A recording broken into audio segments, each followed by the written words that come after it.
نحمدہ ونصلی علی رسولہ الکریم اما بعد فاعوذ باللہ من الشیطان الرجیم بسم اللہ الرحمن الرحیم۔ سورۃ الحشر الحمدللہ تجوید کے ساتھ ہم مکمل کر چکے ہیں۔ آج کے سبق میں ہم سورۃ الممتحنہ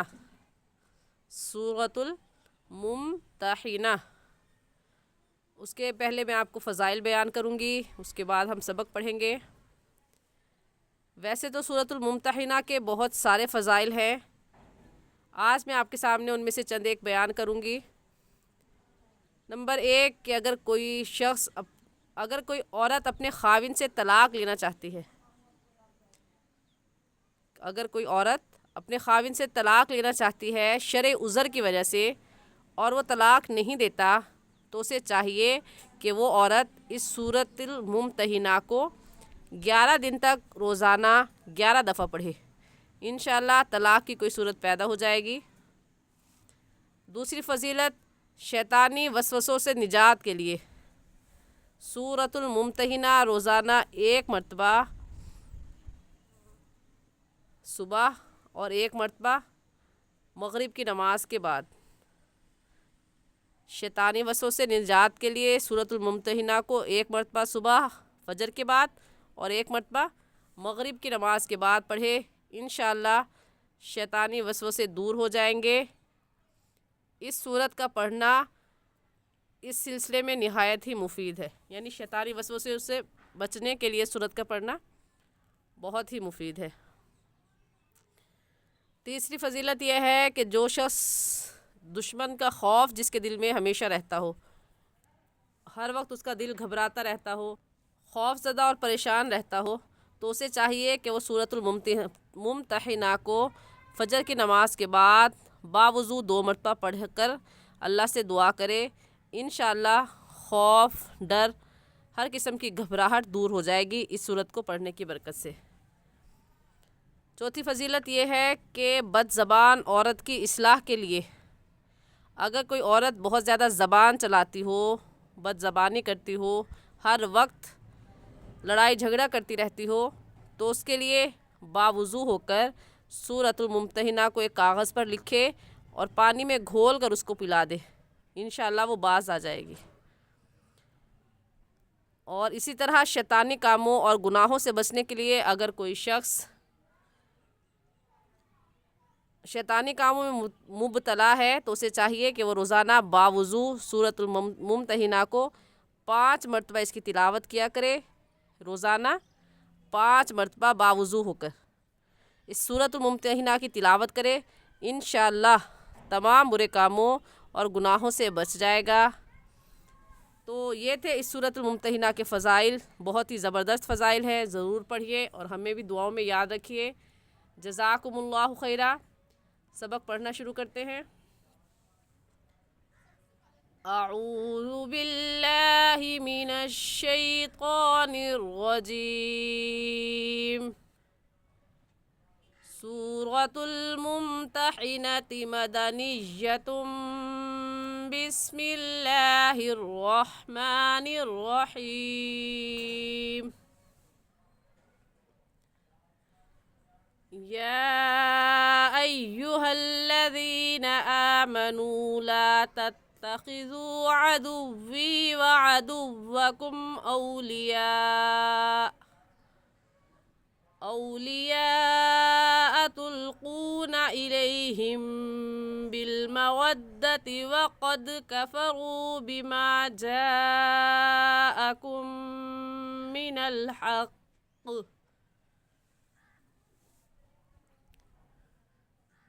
آیت کے بڑے ہونے کی وجہ سے ہم اسے تھوڑا تھوڑا پڑھیں گے اور سمجھیں گے کہ ہمیں اسے کیسے پڑھنا ہے۔ اس آیت میں یا ایھا الذین، یہ کون سی مد ہے؟ یا ایھا الذین میں اس مد کا نام ہے مد منفصل اور مد جائز۔ ہمیں کیسے پتہ چلا؟ کیونکہ یہ قاعدہ ہم پڑھ چکے ہیں نورانی قاعدے میں کہ حروف مدہ کے بعد حمزہ اگلے کلمے میں آ جائے۔ حروف مدہ اس میں یائے مدہ ہے، یا جو کھڑی زبر ہے یہ حروف مدہ ہے، اور یا ایک لفظ ہے، ایھا الذین دوسرا لفظ ہے، تو اس وجہ سے حروف مدہ کے بعد حمزہ दूसरे लफ्ज़ में है, दूसरे कलमे में है, तो इस वजह से इस मद को मद्दे मुनफसिल और मद्दे जायज़ कहेंगे। और इस मद को 3 अलिफ की मिक़दार खींचेंगे। खड़ी मद भी चूँकि साथ आ गया, 1 अलिफ की मिक़दार खड़ी मद को खींचते हैं, तो कुल 4 अलिफ की मिक़दार इस मद को खींचेंगे। ऐसे कहेंगे या अय्युहल्लज़ीना आमनू। आमनू को थोड़ा सा खींच कर पढ़ेंगे क्योंकि वाव साकिन से पहले पेश आ गया, तो वाव मद्दा कहलाएगा। और वाव मद्दा को 1 अलिफ की मिक़दार खींच कर पढ़ते हैं। ऐसे कहेंगे आमनू ला तत्तखिज़ू। ज़ाल नरम हरूफ में से नरमी से पढ़ेंगे तत्तखिज़ू अदुव्वी व अदुव्वकुम। आइन का मखरज ये है कि हलक के दरमियान से आइन निकलता है, निकाल कर पढ़ेंगे। आइन की जगह हमज़ा पढ़ना दुरुस्त नहीं है। अदुव्वी व अदुव्वकुम गलत है और सही है अदुव्वी व अदुव्वकुम। औलिया, औलिया में कौन सी मद है? इस मद का नाम है मद्दे मुत्तसिल और मद्दे वाजिब। हमें कैसे पता चला? क्योंकि हुरूफ मद्दा के बाद हमज़ा इसी कलमे में है। हुरूफ मद्दा अलिफ मद्दा है, अलिफ से पहले ज़बर आ गया तो अलिफ मद्दा कहलाएगा। और कायदा है कि हुरूफ मद्दा के बाद हमज़ा इसी कलमे में आ जाए तो उस मद को मद्दे मुत्तसिल और मद्दे वाजिब कहते हैं। और इस मद को 4 अलिफ की मिक़दार खींचेंगे, इससे कम या ज़्यादा नहीं खींचेंगे। ऐसे कहेंगे औलिया तुल्क़ूना इलैहिम।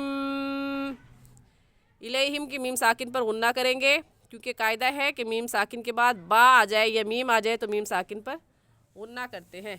तो यहाँ पर मीम साकिन के बाद बा आ गया, इस वजह से गुन्ना करेंगे। और गुन्ना 1 अलिफ की मिक़दार, नाक में आवाज़ छुपाने को गुन्ना कहते हैं। ऐसे कहेंगे इलैहिम बिलमवद्दति वक़द कफ़रू। वक़द दाल हुरूफ कलकला में से है, कलकला करके पढ़ेंगे। हुरूफ कलकला 5 हैं, क़ाफ़ क़ा बा जीम दाल, जिनका मजमुआ कुतुब जद्दीन है। जब ये हरूफ साकिन हो तो इनको कलकला कर पढ़ते हैं, इन पर कलकला करते हैं। और कलकला कहते हैं कि लफ्ज़ को हिलाकर पढ़ना। ऐसे वक़द वक़द कफ़रू बिमा जाअकुम। जाअकुम में भी मद्दे मुत्तसिल और मद्दे वाजिब है क्योंकि हुरूफ मद्दा के बाद हमज़ा इसी कलमे में है, तो इस मद को हम 4 अलिफ की मिक़दार खींचेंगे। दूसरी बात कि मीम साकिन के बाद मीम आ गया है तो इस मीम साकिन पर गुन्ना करेंगे। ऐसे कहेंगे जाअकुम मिनल हक़। क़ाफ़ मुशद्दद है और मुशद्दद वाले हफ्ज़ को 2 मरतबा पढ़ा जाता है, तो अक्सर हज़रात ये गलती कर लेते हैं। अपनी इस गलती को दुरुस्त कर ले। मिनल हक़, ये मिनल हक़ नहीं है क्योंकि क़ाफ़ के ऊपर तशदीद है और तशदीद वाला लफ्ज़ देखने में एक होता है और पढ़ने में 2 मरतबा पढ़ा जाता है। तो मिनल हक़ कहेंगे तो 1 काफ पढ़ा जाएगा। सही ऐसे है मिनल हक़, क्योंकि ये देखने में एक लफ्ज़ है, पढ़ने में 2 मरतबा पढ़ा जाता है तशदीद वाला लफ्ज़। अपनी इस गलती को दुरुस्त कर लें। जब भी वक़फ़ करें तो ऐसे करेंगी मिनल हक़। पूरी आयत एक बार फिर से सुन लें, ऐसे पढ़ी जाएगी या अय्युहल्लज़ीना आमनू ला तत्तखिज़ू अदुव्वी व अदुव्वकुम औलिया तुल्क़ूना इलैहिम बिलमवद्दति वक़द कफ़रू बिमा जाअकुम मिनल हक़ युख़रिजून रसूल व इय्याकुम अन तुमिनू बिल्लाहि रब्बिकुम। युख़रिजून रसूल, रा के नीचे ज़ेर है तो रा को बारीक करके पढ़ेंगे।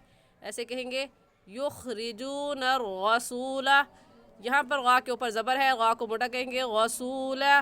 व इय्याकुम अन तुमिनू, अन में नून साकिन है और नून साकिन के बाद हरूफ हल्की में से कोई लफ्ज़ नहीं है तो गुन्ना करेंगे।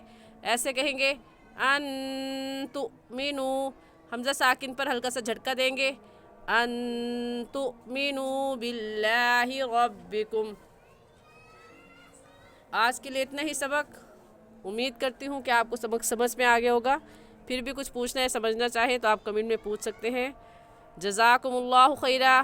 السلام علیکم ورحمۃ اللہ وبرکاتہ.